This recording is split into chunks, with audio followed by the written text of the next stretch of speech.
tal, amigas y amigos? ¿Cómo están? Bienvenidos una vez más. Hoy vamos a hacer un rápido análisis de un tema que está obviamente sobre el tapete. Por más que hay otros a nivel nacional que han tenido mayor peso desde el punto de vista político, procesal, judicial e institucional. Pero esto también hace a cuando nosotros decimos de qué manera analizamos los temas que se nos plantean a nivel nacional en nuestro territorio. Hablemos, por ejemplo, de los datos que se dieron a conocer en las últimas horas respecto a la pobreza. El Instituto Nacional de Estadística emitió en las últimas horas una información, una comunicación, como lo hace habitualmente, y refiere a lo que es el último semestre. ¿Y qué es lo que nos da? Nos dan estos datos del Instituto Nacional de Estadística respecto a la pobreza en nuestro país, que aumentó la pobreza en el país al 10,7% de las personas que están bajo la línea de la pobreza. Es el 7,4% de los hogares. Hay algunas placas que ha difundido el propio INE, donde podemos ver y apreciar los datos que les estamos planteando. 10,7% llegó la pobreza en todo el país. Florida, ¿qué es lo que pasa en Florida? Que es donde nosotros estamos radicados, donde transitamos habitualmente las calles, las ciudades y los pueblos.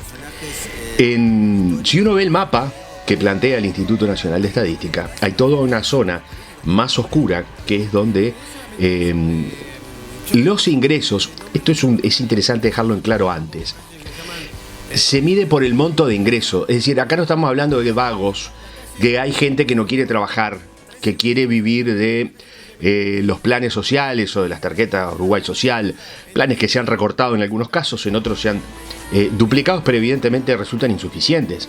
Estamos hablando de personas que reciben un ingreso y que por ese ingreso se encuentran bajo la línea de pobreza en nuestro país y en nuestro departamento en particular. Les decíamos, si uno ve el mapa que ofrece el INE, hay distintos colores. El más intenso, el azul más intenso, es el que habla de hogares bajo la línea de pobreza de un 8% o más, es ese azul intenso. Pero Florida está en un intermedio, junto con Rocha y Soriano, entre un 6 y un 7,9% de hogares. Pero si toma, por ejemplo, otros datos, que se habla de que cada 1000 personas, 107 no superan el mínimo para cubrir las necesidades básicas, es decir, alrededor de 17.000 pesos. En Florida, de acuerdo a nuestra población, podemos decir que son 7.000 las personas que con sus ingresos no logran cubrir ese mínimo para poder vivir dignamente, ¿verdad? Es decir, no llega a esos 17.000 pesos. Y eso que en Florida, por ejemplo, tenemos los jornales solidarios que están operando ya desde hace un buen tiempo. Hay otros datos que tienen que ver con la realidad económica y social de nuestro departamento. Y refiere, por ejemplo, al seguro de paro. Datos que se dieron a conocer hace pocos días atrás, un par de semanas, por parte del Banco de Previsión Social. Entonces se habla que en agosto del 2022, que son los últimos datos dados, hay 49.209 trabajadores en el seguro de paro. ¿Cuántos en Florida? Nuevos, obviamente, o que están cursando, 877 personas. Entonces, si entramos a sumar la situación de personas que por sus ingresos no llegan a cubrir lo básico y elemental y se encuentran bajo la línea de pobreza, estimamos unas 7.000 personas con ingresos inferiores a los 17.000 pesos, están allí obviamente los jornales solidarios.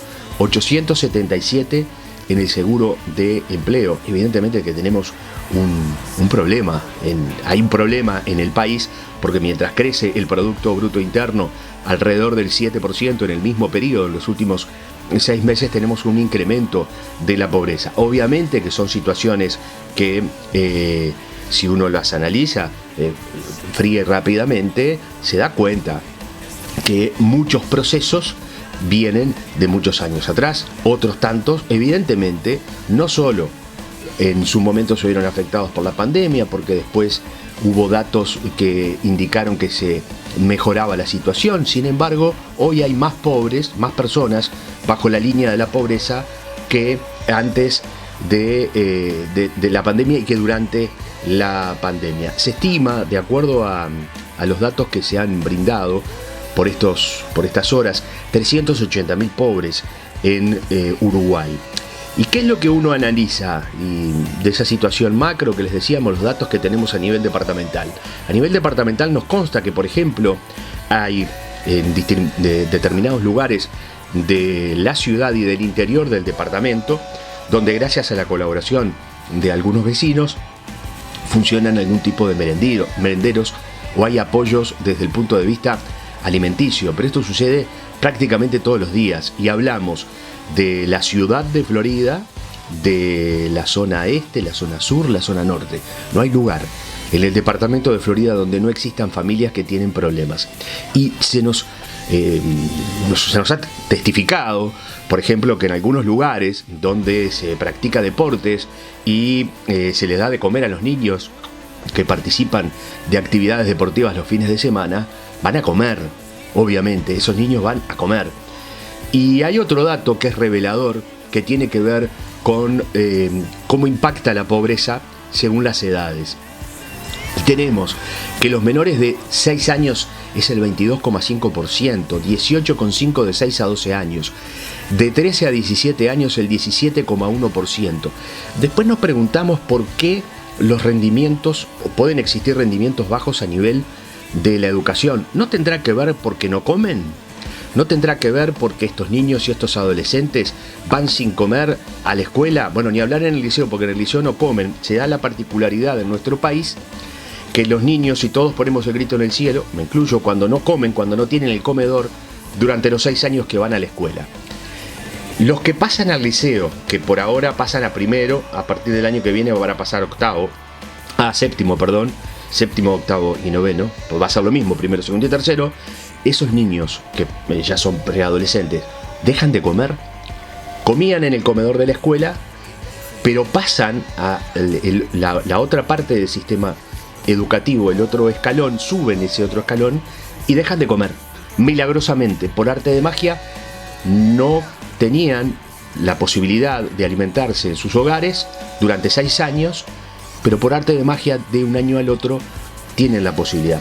Es evidentemente algo para pensar y para replantearse, sobre todo desde el punto de vista institucional. Nos consta que hay instituciones en nuestro departamento, todas las instituciones públicas, que procuran hacer de mejor manera el trabajo. Evidentemente no están logrando el propósito, porque si no, no tendríamos estos datos, porque si no, nos sucedería de que todos los días nos encontramos con una persona diferente que nos pide algo para comer. A usted le debe pasar exactamente lo mismo. Si no, no nos encontraríamos casi todos los días con gente que está tratando, va mangueando para tratar de solventar algún merendero, para poder darle, para que tengan leche en la tarde, los fines de semana, alguna parroquia que también está instrumentando el sistema de alimentación durante los fines de semana. Es decir, tenemos un grave problema.